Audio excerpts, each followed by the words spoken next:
नमस्कार शिक्षक साथियों। यूपी टेट 2025-26 की तैयारी अब हमने शुरू कर दी है। ठीक है।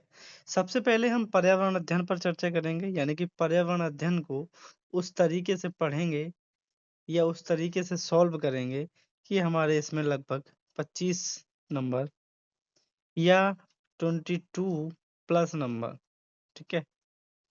और हमारा जो टारगेट ये है कि हर सब्जेक्ट में जो नंबर हैं वो हमें कितने लाने हैं?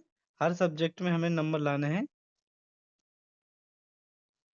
20-20 प्लस। यानी कि अगर 20-20 प्लस नंबर हम लाएँगे हर सब्जेक्ट में, तो ये मान के चलिए कि अगर 20-20 नंबर हम लाएँगे सारे सब्जेक्टों में, तो 100 प्लस तो वैसे ही हो जाएँगे। ठीक है? तो इस चीज़ को हमें ध्यान रखना है। ठीक है? अब हम जो बात कर रहे हैं, ये बात कर रहे हैं हम यूपी टेट 2025-26 के बारे में। तो सबसे पहले हम पर्यावरण पढ़ेंगे, इसके बाद हम पढ़ेंगे हिंदी। ठीक है? तो पर्यावरण अध्ययन में पहले मैं आपको दिखा देता हूँ, मैं पढ़ाऊँगा क्या?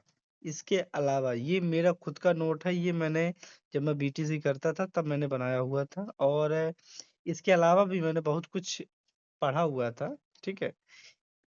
देखिए नोट्स में क्या होता है कि बेस बन जाता है और बेस बहुत ज़रूरी है। किसी भी सब्जेक्ट को पढ़ने के लिए, समझने के लिए बेस बहुत ज़रूरी है। ये पहला वीडियो हो, एक प्रकार का इंट्रो है। हम क्या पढ़ेंगे, क्या करेंगे, ठीक है? किस तरीके से तैयारी करेंगे, तो सारी जानकारी दी गई है। इंट्रो है तो बोरिंग हो सकता है, इन्फॉर्मेटिव होगा, ये मेरा वादा है कि इसमें कोई चीज़ जानकारी नहीं दी गई है जो इससे आपको बोरिंग लगे। ठीक है? अब पर्यावरण में सबसे पहले पर्यावरण क्या है, पर्यावरण के घटक क्या हैं, ठीक है? जैविक घटक, अजैविक घटक, ठीक है? इस तरीके से सारा कुछ पढ़ते हुए जाएँगे। फिर खाद्य श्रृंखला क्या है, खाद्य जाल क्या है, सबके बारे में मैं पूरी जानकारी भी दूँगा। ये कुछ शॉर्ट में लिखा हुआ है, लेकिन मैं आपको बेहतर और अच्छे तरीके से सारी चीज़ें पढ़ाऊँगा। वायुमंडल में क्या है, कितने वायुमंडल में लेयर हैं, कितना कुछ गैसों का मिक्सचर है, ये सारी चीज़ें जो भी क्वेश्चन्स आते हैं, अभी हम क्वेश्चन्स नहीं कर रहे हैं, हम केवल समझ रहे हैं कि हमें पढ़ना क्या है, ठीक है? इसके बाद इकोलॉजी क्या है, ठीक है? इकोलॉजी क्या है? यानी कि पारिस्थितिकी तंत्र या पारिस्थितिकी क्या है, ठीक है? तो इसके बारे में हम जानेंगे, विभिन्न-विभिन्न प्रकार के पारिस्थितिकी तंत्रों के बारे में जानेंगे, ठीक है? कौन-सा ये देखिए विभिन्न प्रकार के पारिस्थितिकी तंत्र दिए हुए हैं। तो विभिन्न प्रकार के पारिस्थितिकी तंत्र दिए हैं जैसे परितंत्र, घास परितंत्र, ठीक है? मरुस्थल, तालाब और इनसे क्वेश्चन्स आते हैं, ठीक है? कृत्रिम पारितंत्र, मानवकृत पारितंत्र और देखिए बेस बहुत आवश्यक है।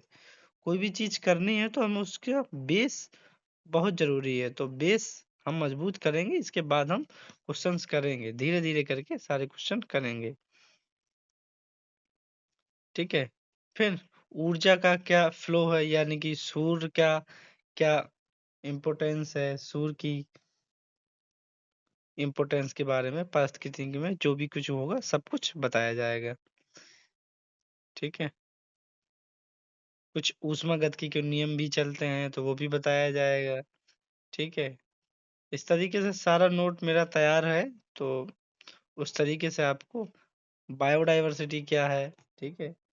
बायोडायवर्सिटी क्या है, बायोडायवर्सिटी में क्या होता है, सारी चीज़ जानेंगे, ठीक है? भारत के हॉटस्पॉट वाले एरिया कौन से हैं, तो उनको भी जानेंगे, समझेंगे, ठीक है? उनसे रिलेटेड क्वेश्चनों पे चर्चा भी करेंगे, ठीक है? नेशनल पार्क, ठीक है? नेशनल पार्क उनको याद करने की ट्रिक्स, सब कुछ सीखेंगे। इसके बाद जलवायु परिवर्तन, ठीक है? ग्रीन हाउस इफेक्ट, ठीक है? ओज़ोन का ओज़ोन के बारे में, ओज़ोन के विभिन्न प्रकार के जो टाइप्स हैं उनको पढ़ेंगे, ठीक है? जैसे यूवीए, यूवीबी, यूवीसी इस तरीके से आता है, ठीक है? और बता दे रहे हैं सौर ऊर्जा, ऊर्जा के संसाधन, परंपरागत ऊर्जा के स्रोत। ठीक है, प्रदूषण के बारे में जानेंगे, प्रदूषण कितने प्रकार के होते हैं, कौन से प्रदूषण से क्या होता है, किस, और इनसे रिलेटेड बहुत सारे क्वेश्चंस भी आते हैं। ग्रीन मफलर क्या है, ठीक है, इस तरीके से तमाम तरह के क्वेश्चन आते हैं, लेकिन सब कुछ ध्वनि प्रदूषण में कितनी डेसिबल होनी चाहिए, ये सब कुछ हम जानेंगे, पढ़ेंगे। और सारे टॉपिक लाइन से आएंगे, इसमें टेंशन लेने की बिल्कुल भी जरूरत नहीं है। बेस बहुत जरूरी है। वन्य जीव अभयारण्य पहले पढ़ लेंगे, लेकिन वन्य जीव के बारे में भी पढ़ेंगे। ठीक है, क्वेश्चंस भी कराएंगे, वन लाइनर क्वेश्चंस भी होंगे।